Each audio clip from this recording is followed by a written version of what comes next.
Hi, this is Ankit again with the E4E Hub channel. I hope all of you are doing fantastically well.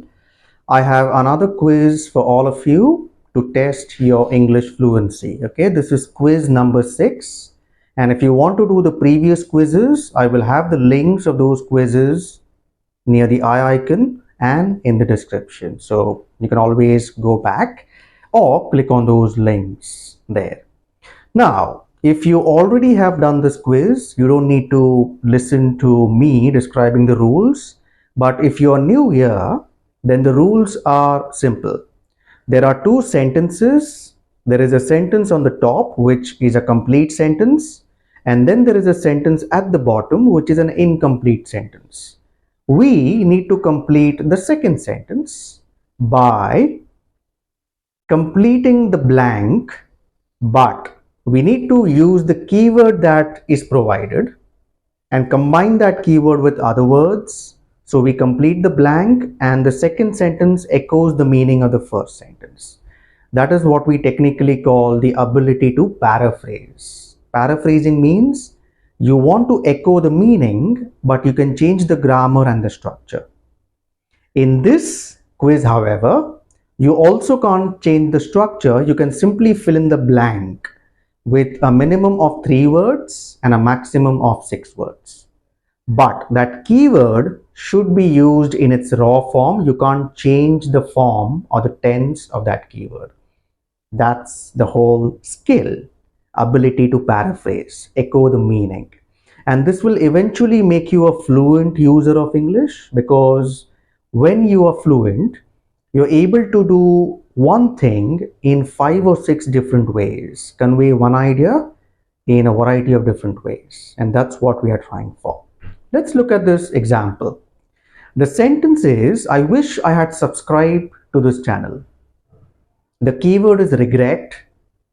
And the sentence that we need to complete, I am to this channel. Okay. So the answer is going to be, I regret not subscribing to this channel.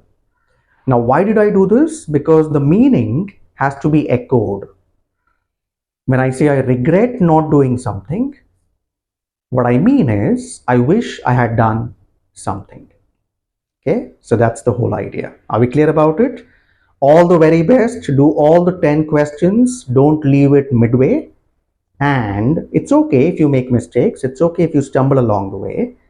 You'll always have me to give you the answers. If you want, you can pause in between 2 questions. Okay, if you want a longer time, that's absolutely fine. So the very first question is this. I want to inform you that I was not satisfied with the quality of food in your restaurant. That's the original sentence. The keyword is express. And the sentence that we need to work on, I would with the quality of food in your restaurant. I would with the quality of food in your restaurant. So the answer is, I would like to express my dissatisfaction with the quality of food in your restaurant. Would like to express my dissatisfaction. Like to express my dissatisfaction goes in the blank. Over to the next one, number 2. I always hated watching cartoons when I was a child, but now I don't mind. The keyword is use, and the sentence we need to work on, I am watching cartoons when I was a child, but now I don't mind. The answer, I didn't used to like watching cartoons when I was a kid. I didn't used to like cartoons when I was a child, but now I don't mind. It has the same meaning like, I always hated watching cartoons when I was a child. I didn't used to like, okay, means I hated until later. Okay, that's the paraphrase there.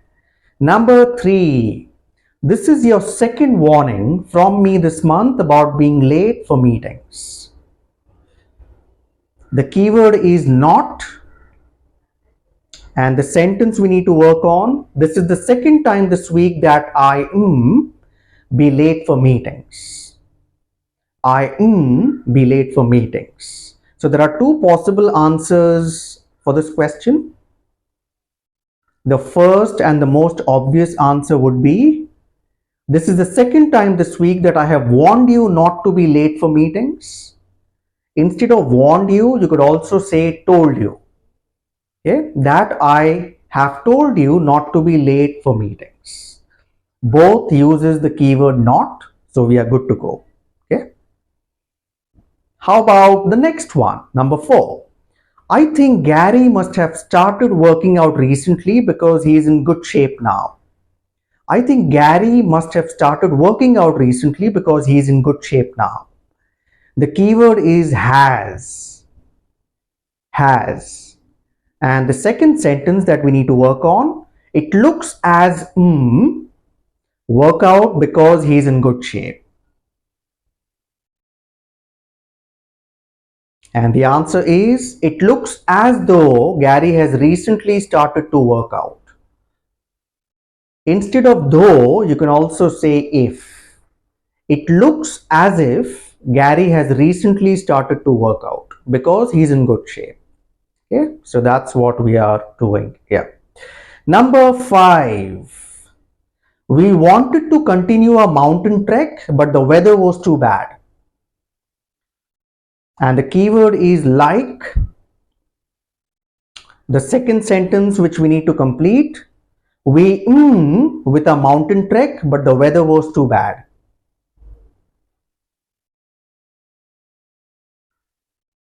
Okay, the most obvious answer would be, we would like to have carried on with our mountain trek. Would like to have carried on. Now, instead of carried on, you also can say continued on. We would like to have continued on with our trek, but the weather was too bad. Okay, so there are 2 possible answers again. And that's what is the beauty of paraphrasing. So we are halfway there, 5 questions down out of 10. And before you move forward, I would request that you subscribe to this channel, please. And please add to the comments if you want me to cover any topic of the English language, preferably speaking, fluency, confidence, and so on. I would be happy to do that for you. Okay. Okay, so next one comes here. He tried very hard to stop drinking. He tried very hard to stop drinking. The keyword is effort. And the second sentence we need to work on, he up drinking. He up drinking. Even here there are multiple answers. So the most common one is, he made every effort to give up drinking. He made every effort to give up drinking. Instead of every effort, you also can use an adjective. He made a big effort to give up drinking, or a great effort to give up drinking. So all of those are correct paraphrases because they all contain the keyword effort. So essentially, we're not breaking any rules as such. That clear? Good, good. Number 7.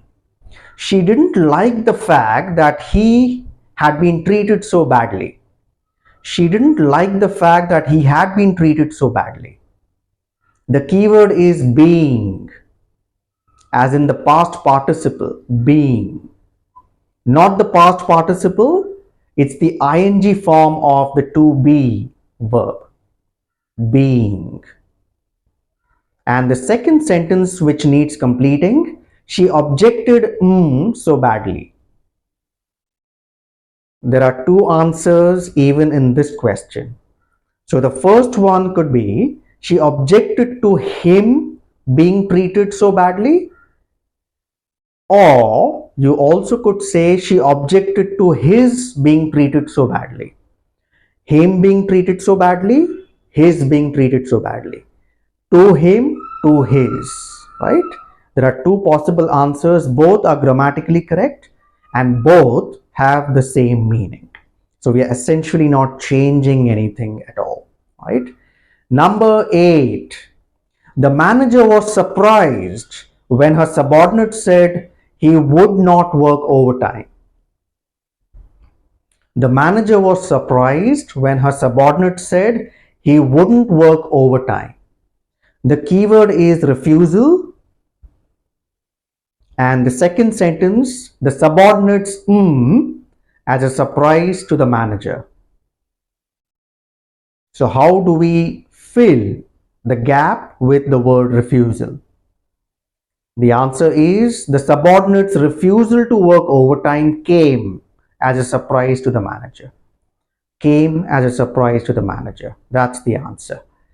And the second last one, number 9. They didn't turn the music down until the police arrived at 3 o'clock in the morning. They didn't turn the music down until the police arrived at 3 o'clock in the morning. The keyword is only, and the second sentence is, it was 3 o'clock in the morning that they finally turned the music down. And the answer is, it was only when the police came at 3 o'clock in the morning that they finally turned the music down. Hopefully it wasn't me who was turning the music up. Okay, so good. Do you like to play loud music? Let me know in the comments if you do. Yeah. And the last one. Immediately after Sean quit his job, he booked a world tour. The keyword is had, as in the past form of have, had. And the second sentence, as in his notice, Sean booked a world tour. And here we'll have to use the phrasal verb, which means to give notice. Okay. As soon as he had handed in his notice, or as soon as he had given in his notice, Sean booked a world tour. Both of them are correct.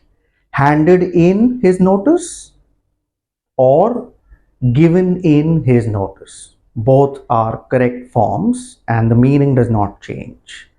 Is that clear? So that is all 10 questions down. Congratulations if you did stick around until now. That is amazing, right? Let me know how you did in this quiz. Was it very easy? Was it extremely difficult or somewhere in the middle? That's absolutely fine. Fluency is a lifelong journey. So if you did make probably 3 or 4 mistakes, it's okay. You play the video back and you understand the grammatical form and the vocabulary replacement.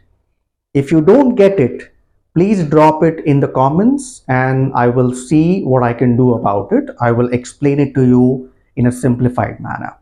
Okay, if you did not get it at all, that is. Is that clear? So please like this video if you think it was helpful. Give me a subscribe and press the bell notifications icon. If you're on Facebook, I want you to like the Facebook page. And that is it from me. Take care of you everyone. I'm going to see you in the next video. Happy learning till then. Bye.